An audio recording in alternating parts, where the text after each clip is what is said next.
This is the WrestleBread Podcast, bringing you the latest news, recaps, and analysis of AEW and WWE. Get the unique perspective from a wrestling fan of over 25 years. Here's your host, Jaydee. What's going on, guys? This is Jaydee here, and this is episode 39 of the WrestleBread Podcast. So we just had the end of the NFL season with the conclusion of Super Bowl. I was rooting for Kansas City Chiefs, so I'm very happy that they won. Mainly because of Andy Reid. He had the most wins of any coach in NFL history without a Super Bowl win. He was the coach of the Philadelphia Eagles, and he went through a heck of a lot as a coach here in Philly. So I'm just very happy for him that he was able to finally get his win. And plus, I like Patrick Mahomes. He seems like a really good all-around athlete, so I was pretty happy that they got their title. We have the XFL coming up this weekend. I am going to check it out because, you know, we all are familiar with the NFL. I think that we may be a little bit confused with their rule changes and everything. But I think after maybe a game or two, we'll be able to catch on a little quickly. So moving on to wrestling, I tell you what, I feel more like an adult watching Raw than I did watching SmackDown, especially last week. Raw after Royal Rumble, we had Edge doing his promo, and then out came Randy Orton to kind of tease a bit of a Rated RKO reunion. And then Randy Orton attacks Edge very viciously, I have to say. Edge selling the fact that, you know, you still have that neck injury, quote unquote. Randy Orton putting Edge head on a chair and then smacking the chair with another chair. We also had Aleister Black going against another jobber again for some reason. But I have to say Raw so far has been a lot better than SmackDown. On SmackDown, we had a 6-man tag that the loser of that 6-man tag will have to eat dog food, which technically, Baron Corbin didn't eat dog food. He actually got dog food thrown on him. So, and then, Roman Reigns and the Usos did a pose for the camera, which of course went all over Twitter. We also had Sheamus going against Chad Gable again. I don't know what they're going to do with these two. Maybe they're going to pull a Sheamus and Cesaro kind of storyline where they're constantly going against each other, and then they'll have a best of 7, and then they'll eventually turn into an amazing tag team.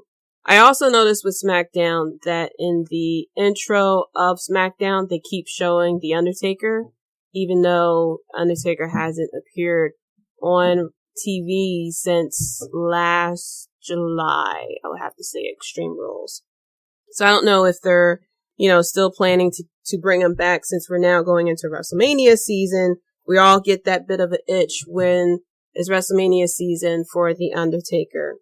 I have to say one of my favorite people on SmackDown so far is Sami Zayn, because he is the hypest hype man I've ever seen. And I watched a lot of rap videos, back in the 90s.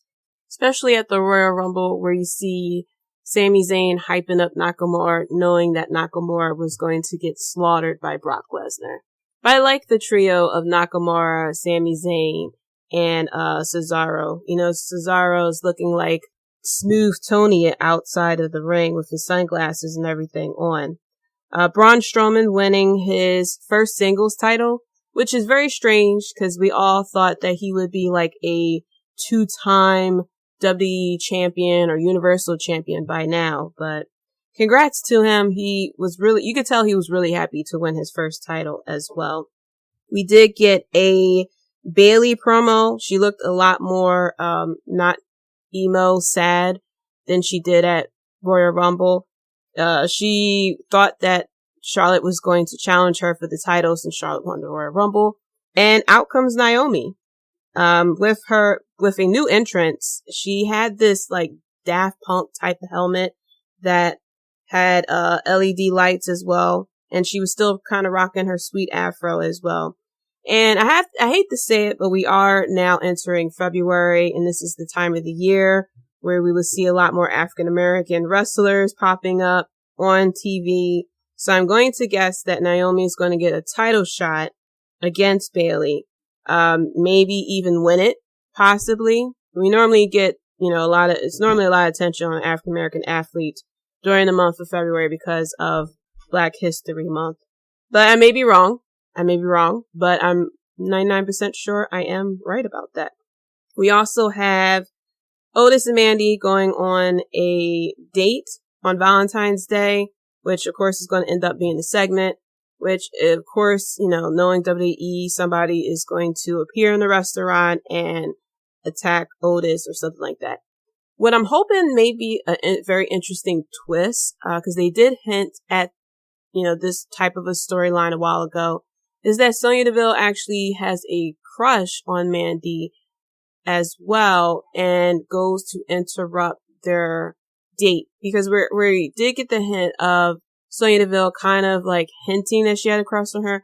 I forgot exactly when this happened, but it was a while ago. They were both in the ring after they won a match, and you see Sonya Deville kind of touch Mandy Rose's hair to kind of hint that there is something going on between the two.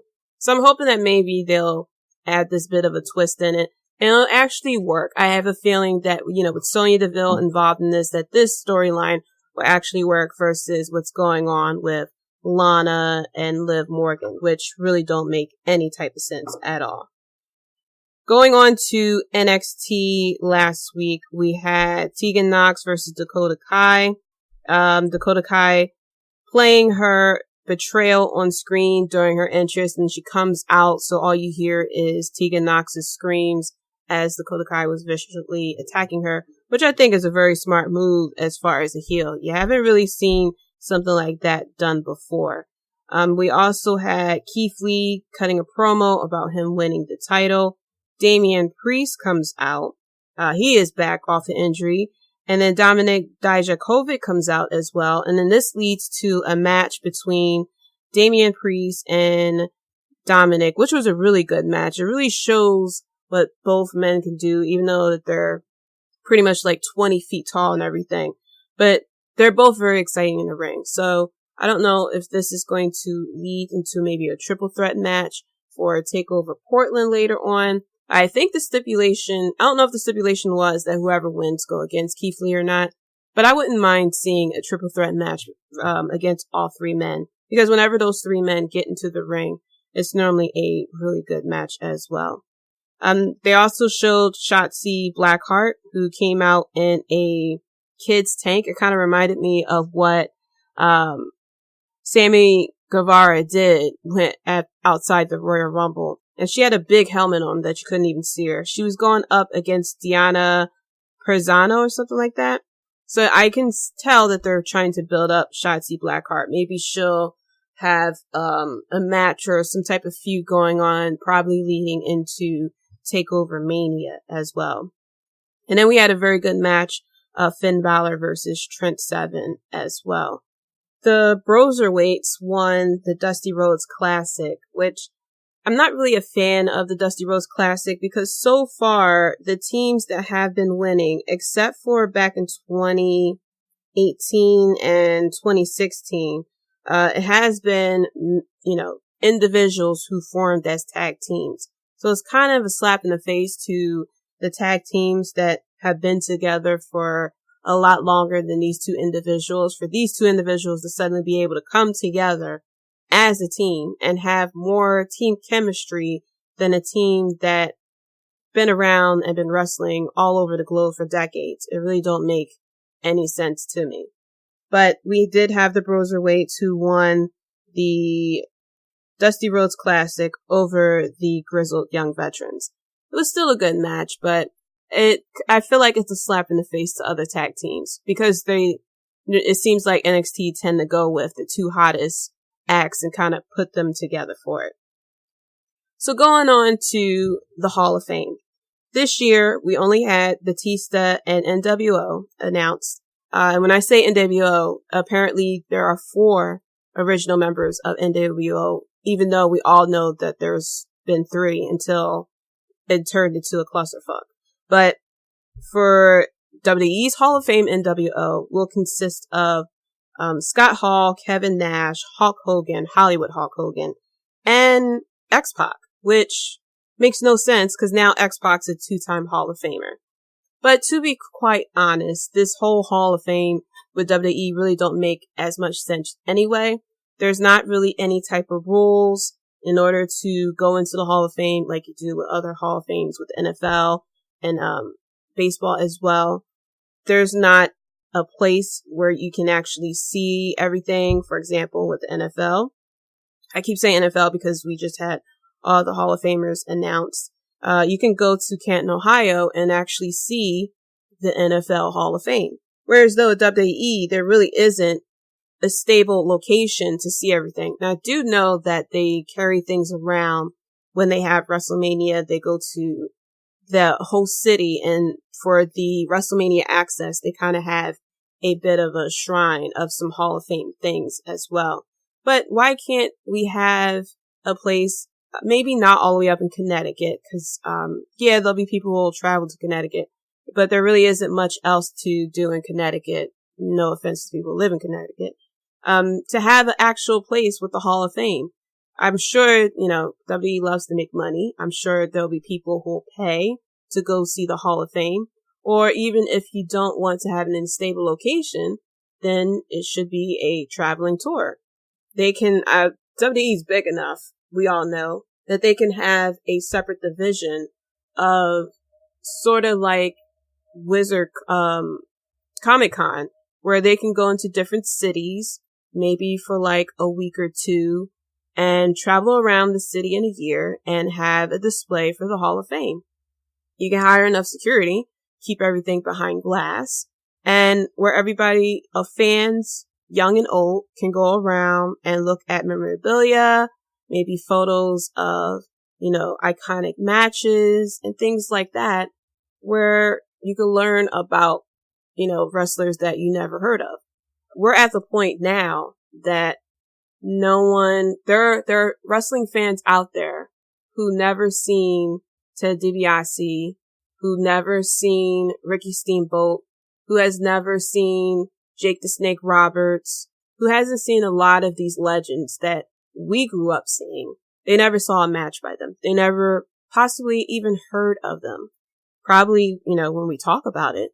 But to go to a place where they can actually see, maybe even a match. They can even have, a lot of times during Comic-Con, they have panels and stuff like that. They can host, videos of, iconic matches of this, that, and the third. But the fact that there's no place where you can actually go to see the Hall of Fame, the fact that there are no rules or anything like that, a lot of people kind of take it as a joke. So there's not a lot of people who probably will never be in the Hall of Fame. Scott Steiner is one of them, mainly because he has gone on record calling it a joke and pretty much saying that he doesn't want to be in the Hall of Fame as well. I mean, they can have a stable location. They could do it in New York. They can do it in Philly, of course. I'll be down for that. But they can have a stable place where wrestling fans can actually go and see, icons that we grew up and love, icons that we haven't seen before our time, and icons that are going in now. So I can tell you right now, people who will never go into the Hall of Fame, one of them is Chris Jericho, because of course he is the poster child of AEW. Goldust, because he is the other his brother is now in charge of the rival company. Owen Hart, I know a lot of people really want Owen Hart to be in the Hall of Fame. I am one of them, but I can kind of understand why he's not.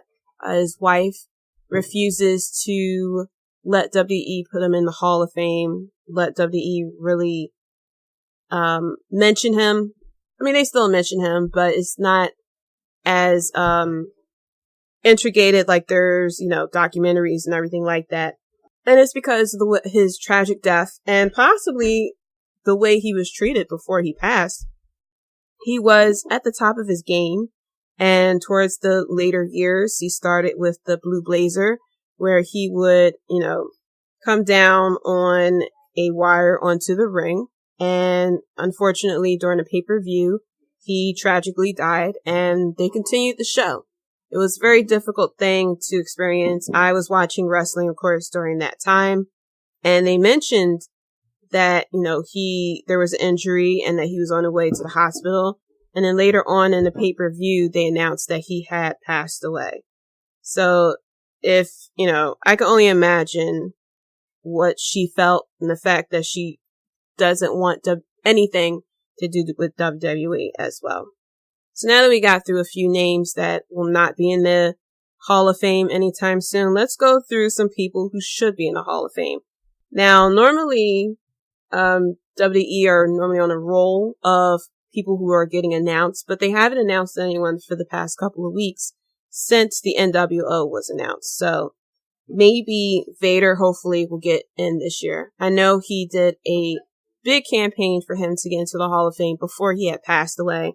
Maybe people didn't really take him seriously, but unfortunately, Vader has passed away. And it's very more likely that he'll go into the Hall of Fame now as well. How about Psycho Sid? I mean, I don't know why they haven't put Psycho Sid into the Hall of Fame. Yes, he had a lot of screw ups as far as his promos and things like that, but he has had solid matches, solid feuds as well. I don't expect John Cena, The Rock, or The Undertaker to go into the Hall of Fame because they're definitely headliners. I'm assuming that either NWO or Batista will be the headliner this year.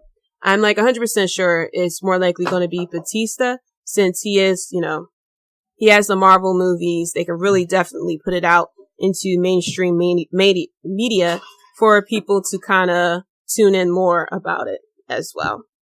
How about Joey Styles? Why can't Joey Styles be into the Hall of Fame? Everyone loves him from ECW. I'm hoping that ECW legend will get into the Hall of Fame this year. I don't think it'll be Taz because Taz was just signed onto AEW as a commentator. But how about Rob Van Dam, Joey Styles, heck, even Paul Heyman, or even Tommy Dreamer? Let's have an ECW legend go in this year.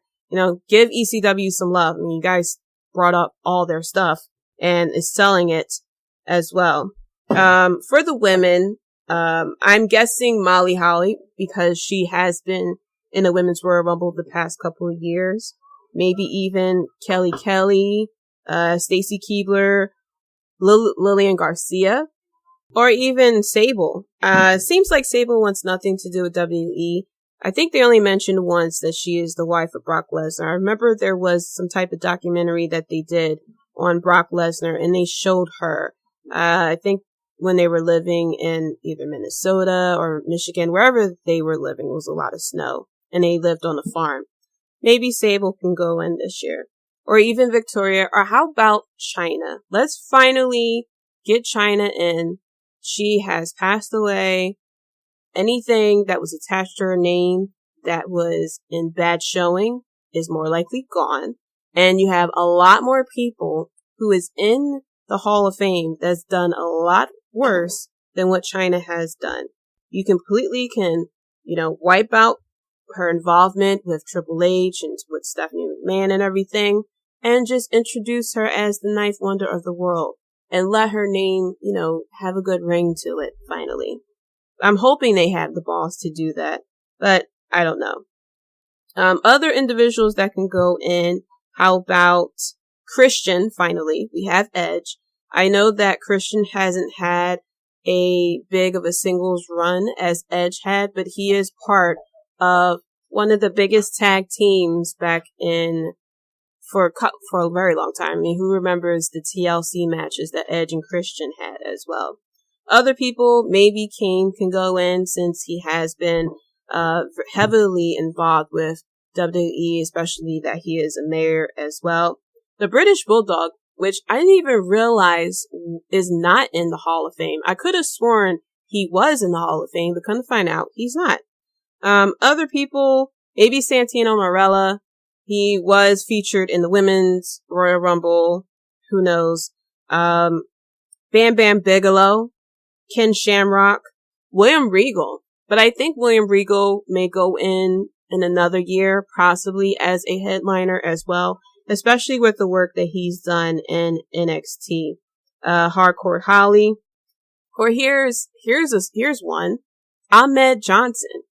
Xavier Woods shared a photo of Ahmed Johnson, I think a week or two ago, of how, they were showing African American champions who was wearing their championship belt.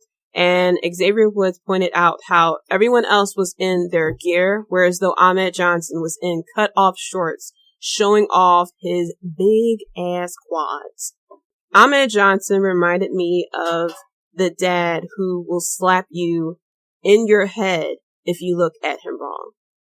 Ahmed Johnson was pretty awesome. If you haven't had a chance to ever see Ahmed Johnson wrestle, check out his feud against The Rock.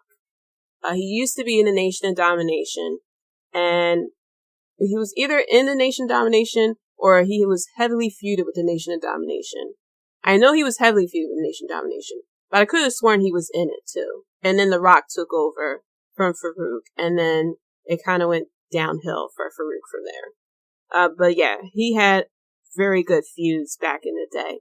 And he always cut this promo like this nonsense, like, I will beat your ass because you stepped on my toe type of thing.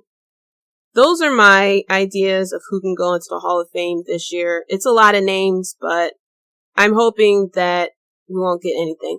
I don't know about what they're going to do celebrity-wise this year or who they're going to pick for the Warrior Award. Those tend to be a bit of a toss-up. I'm glad last year they did choose an actual WWE employee to win the Warrior Award because that's exactly what Ultimate Warrior actually wanted. For a celebrity, I'm not sure who they're going to pick as celebrity. They could pick, I think Lawrence Taylor isn't in the Hall of Fame. He was featured at WrestleMania 11.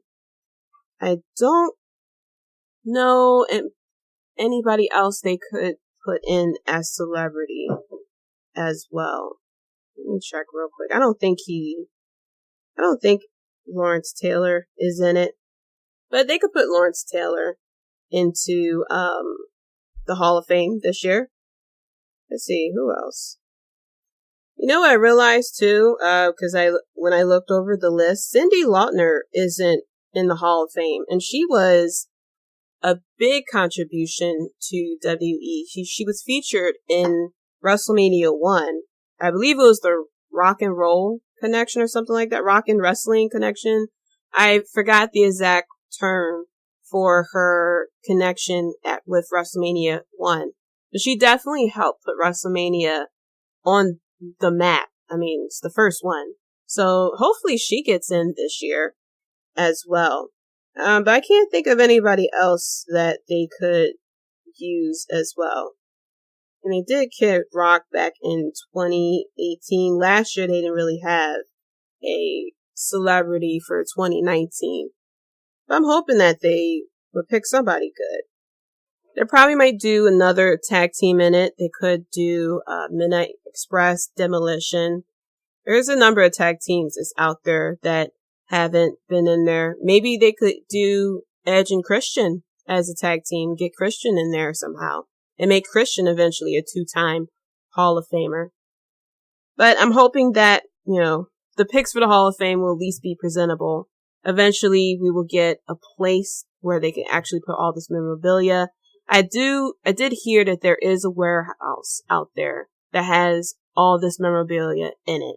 And I'm hoping that one day WWE will create a museum or something like that where we can actually go and see all this stuff. Because who wants to, why have it all collect dust when you can make money from it? Isn't that what the point of Vince McMahon doing everything is for money? Hopefully, I'm recording this before AEW and NXT comes out tonight on Wednesday, so I don't really have much to say on either show. And I didn't really watch all of AEW Dynamite last week. Now, I did catch Britt Baker's really bad promo where she talked like she was reading off of a script and sort of like a robotic person. The idea of her turning heel, I kind of get why, because she's supposed to be going against Riho, but she was the poster child of AEW before they even have a TV show. So her turning heel and her really having a lot of losses really don't make much sense to me. I feel as though she should have been the first champion, but maybe it was too much of an easy decision. But I'm hoping that AEW Dynamite and NXT are both good shows. I'll definitely check them out, and I will talk about them more on my next episode next week. Hopefully it will come out a little earlier in the week than normal. My schedule with work has been a bit crazy, so I haven't had a lot of time to really record and edit like I normally would. But hopefully I get my episodes out a little more consistently on the same day. So keep y'all fingers crossed that I can get this done. But that's it for the WrestleBread podcast. Thank you so much for listening. Be sure to check me out on Twitter at Jaydee Talks. That's JAYDEE Talks, and follow the podcast at WrestleBread. I was recently on the latest episode of the Keita and Jay Show, episode 211, where we talked a little bit about the Royal Rumble, a little bit about news as well. But shout out to them. They're doing a great show as well. I'm also going to be on another podcast as well. Name of the podcast is Powerbomb Jitsu. I'm not quite sure when that episode will be released, because I'm going to be recording with them later tonight. So be on the lookout. Check them out. Follow them on Twitter at Powerbomb Jitsu as well. Be sure to let me know your thoughts of the episode. Let me know who you think will be in the Hall of Fame this year, who may not be in the Hall of Fame as well. And that's pretty much it. Until next time, guys. Peace. Thanks for listening. If you enjoyed the show, be sure to subscribe and leave a review.